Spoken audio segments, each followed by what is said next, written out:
مفيش ذنب بيمنعك لو نيتك الرجوع. لازم تعرف ان رحمة ربنا اكبر واعظم بكتير. الرجوع ليه بصدق وبنية صافية هو اللي بيفتح لك ابواب الخير والرحمة. مش لازم تكون كامل ولا معصوم من الخطأ علشان تدعي، لان ربنا سبحانه وتعالى رحيم وسامع لكل صوت بيلجأ ليه. الدعاء هو جسر بينك وبين رحمة ربنا. مهما كانت ظروفنا ربنا سامع ومستجيب لكل دعوة صادقة، كما قال في كتابه العظيم: وقال ربكم ادعوني استجب لكم. ده وعد رباني مؤكد لكل واحد فينا. ربنا بيطلب منا نرفع ايدينا وندعيه بكل ثقة وامل. في لحظة السجود احنا بنكون في اقرب مكان من ربنا. قال صلى الله عليه وسلم: اقرب ما يكون العبد من ربه وهو ساجد فاكثروا الدعاء.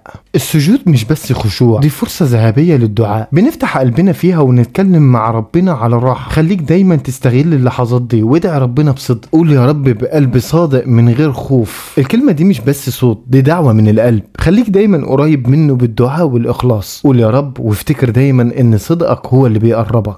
قول يا رب بإيمان كبير وأمل ما بينتهيش. ربنا سمعك ومستجيب.